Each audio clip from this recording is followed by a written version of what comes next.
Hellblade Senua's Sacrifice is a video game unlike any other. It tells the story of a young girl who journeys into the world of Norse mythology to rescue her lover from the realm of the dead, for he was the only one who made her feel normal in the cruel world she grew up in, being mocked and scorned for her mental illness of psychosis. Aside from the story, the setting and aesthetic of the whole game is nothing but beautiful and desolate. An excellent combination of visuals that represent the setting it takes place in. And the combat, oh my sweet child, is some of the best and most realistic looking I have ever seen in a video game. And the boss fights, while being small in number, are definitely some of the best I've ever experienced firsthand. This underrated work of art, now expanded into a full-on franchise, is definitely one that everyone around the world should experience for at least once or twice. Now, as I was saying before, this game has some incredible boss fights, but some are actually better than others as usual. And that's the whole purpose of this video. Ladies and gentlemen, this is my ranking of all the Hellblade Senua Sacrifice bosses from worst to best. This should also be my first boss ranking doing actual vocal commentary, so wish me luck. Now with that said and out of the way, let's get right into it, shall we? Number 4. Hela. Starting off the list, we got Senua's arch-nemesis and the main antagonist of the game itself. As you should know, I don't really have anything against any of the bosses in this game because they're all incredible in their own unique way, but it's just something about Hela doesn't really appeal to me all that much. She's the what am I trying to say? She's the one that Senua's seeking to get Dillion back, her lover. But to be honest, none of the monsters or enemies in this game are actually real. They're just figments of her imagination, given how she's struggled with what her father and her people put upon her due to her mental illness. But let me just say, this whole fight itself is an incredible way to end it, nonetheless. Even though the fact that you get to fight a whole bunch of enemies rather than the boss itself doesn't really appeal to me, and you're just fighting to the very end. And in fact, the worst thing about this fight is you don't really get to win it, actually. You can't win it. You have to die in order to beat the game, which, while is being poetic, it doesn't really appeal to me all that much, as I was saying. But hey, it still gave me a chance to show myself and hone my skills against regular enemies, especially since they were harder than the actual other bosses in this game, in my opinion. Not to mention, I guess, somehow they got toned down a little bit because they could easily be struck down in this part of the game rather than any other section. It's like 1 or 2 hits and they're dead. So, pretty much the way this fight works is you start off making your way to Hela. She stops you, roars at you, destroys the bridge, and then you have to fight whatever enemies she throws at you there. And then when you're done with that section, the bridge will repair itself as you move towards her, and then you just keep making your way till you reach her. And there's like the mid section, which is probably the most interesting part of this whole fight, is when you fight this phantom that shapeshifts into the other bosses you fought before.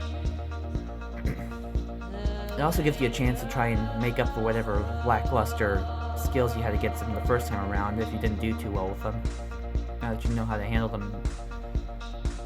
And it also makes some of the other ones that you fought before a little bit easier, given how they're just, a phantom and they don't have any specific resistances or defense. You can just slash away at them, just do what you can to get in there and fight. So once you finally finish the middle section, there's only like 3 main sections. The first one with the enemies after you run towards her the first bit, the second one where you fight the shape-shifting phantom, and then when you finally reach her, it's just a butt-ton of enemies, and you just keep fighting till you're dead. I mean, I know the only way to win is actually to die, but who really just wants to lay down and die and just not fight and have some action and fun? It's probably the only, and like I said, while it's poetic, it just doesn't really appeal to me. I'd rather fight to the very end and actually overcome a challenge rather than just lay down and die. I know there were a lot of other players who did a lot better than me in this section because, like I was saying, I started struggling with the enemies more and more towards the end, and yeah, they easily overwhelmed me on this section. I mean, I did my best to keep up, but I probably didn't last as long in the ring as others did. Which is kind of sad, to be honest. But anyway, it was still pretty fun nonetheless, and I really did The music was awesome. The atmosphere of this whole fight was awesome as Senua fights through a horde of enemies just to try and win. It's definitely something rather cinematic, and I would just give anything to see it in action, like maybe on stage. The whole concept of Hell's Fight is interesting and creative. It just doesn't appeal to me all that much given how much other stuff I've experienced. Number 3, Surtr. If you've seen Thor Ragnarok, you definitely know who this guy is. He's the one who's going to destroy Asgard in the whole Norse mythology world. And let me just say, he is an epic first fight, should you choose to go down his path first, because you can... When you start the game, you have to find 2 marks. You can choose either path, and each one leads to a different boss. He's one of those bosses. And let me just say, it is epic nonetheless, and I'm glad I chose him first, just because I wasn't used to the combat yet, and I needed somewhat of a fair and easy enough challenge. But let me say, getting to him wasn't easy enough. He throws all these fire illusions and puzzles at you. He literally puts you through hell to get to him, and when you finally meet him in his pyred fortress of doom, let me just say it is one of the best epic fights and a good way to start off the game, at least in terms of a boss fight. It's just, everything about it's perfect. I mean, he's slow and he's a little clunky, but he has a lot of weight behind him, so it makes sense, but nonetheless, it is just an awesome fight. He moves slow, but he brings the heat. Quite literally. So, yeah, no, I can't even deny how epic the music is. The grim, dark, somber Nordic chanting that's going on as you fight him. So, of course he has a few basic attacks, just dodge and hit him when he's not, moving as much. And then in the later phases, he'll try and get stronger, and you have to break him out before he gets an upgrade. And then in the second phase, he gets some sort of fire armor, and you can't really hit him in that, otherwise he'll get burnt and damaged. So you'll have to use something called focus to reach him.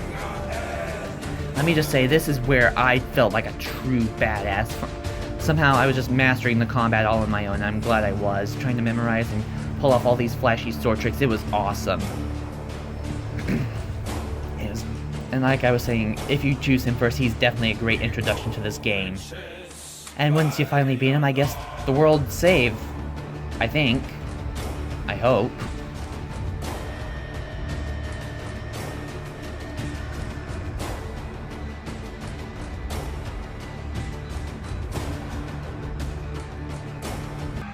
Number 2, Garm, the Beast. Now this was the fight I was looking forward to the most in this game when I first saw it online.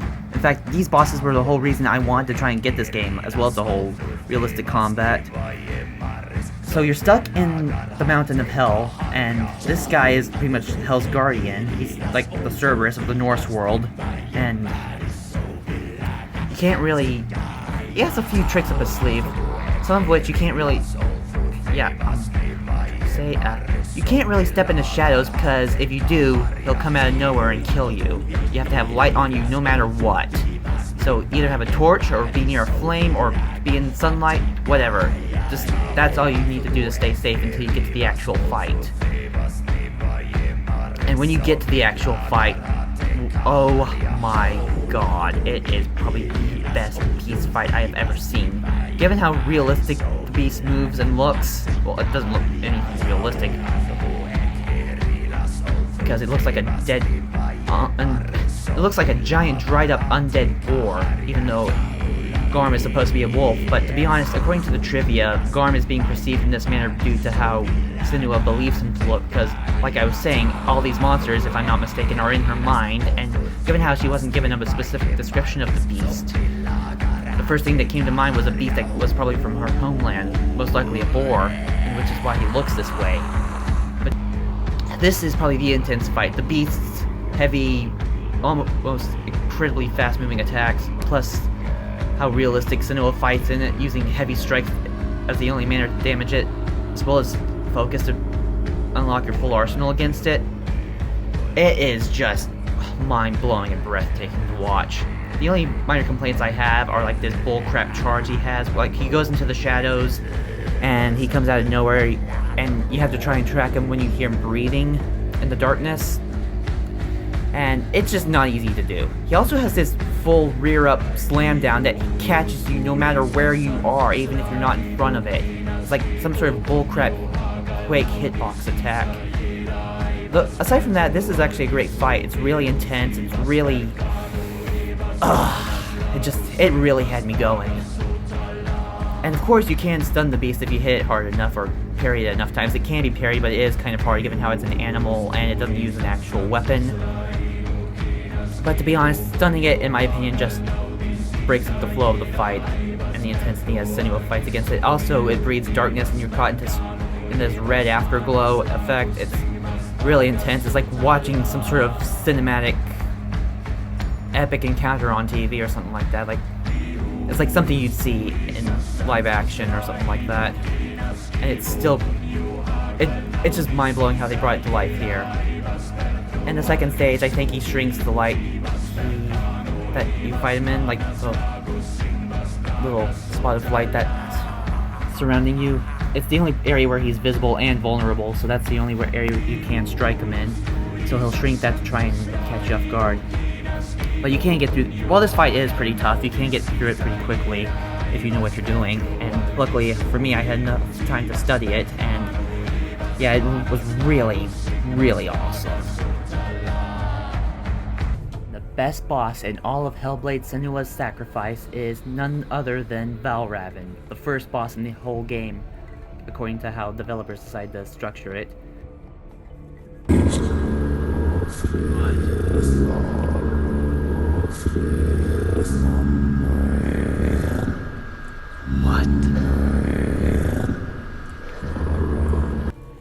So when you finally reach his nest and deep in the forest, the real fight begins.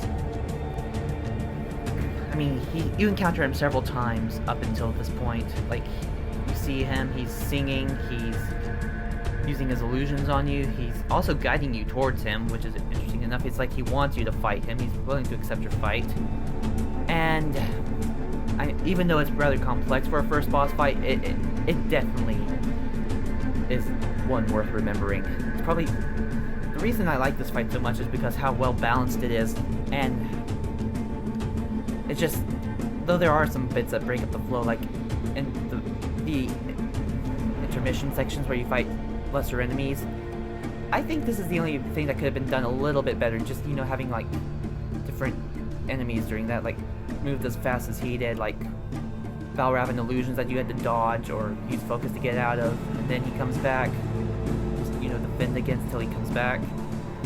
But other than that, everything about this fight is awesome. It's like a tango between two partners, and it does deliver quite well. Just... It's like... It really puts your combat to the test. Just... It's fast-paced, what else am I trying to say? I don't know, guys. It's just... I love this fight a lot. I just love the design behind it.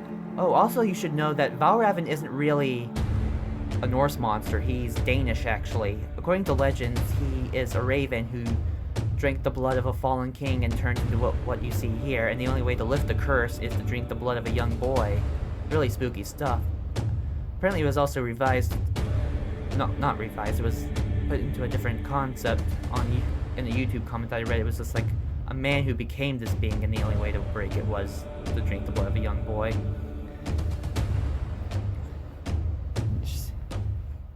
So, this fight, it's, like I was saying, is really well balanced. You have fast-moving combat you can block against and parry. An enemy who is just on par with your combat skills. He even has throwables that you can use Jedi deflections on it. You can deflect his little shuttles or sickles back at him for an easy stun, so it doesn't really work on his Phantom at the Hella boss fight. So, in the third phase, he'll get this Valravn illusion state, and the only, like I was saying, the only way to get him out of it is to use focus. So, the only way to hit him in this phase is to use focus to break him out of it, and then just keep attacking before he goes back into that phase. I mean, he'll be out of the focus, but yeah. Well, guys, that's it. I hope you all enjoyed. Do you agree with my list? don't think there was any other way to put it, to be honest.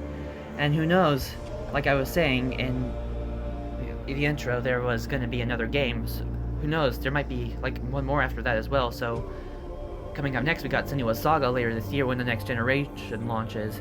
And who knows what kind of monstrosities we'll face then. So I hope you all enjoyed, and I will see you in the next one. Peace.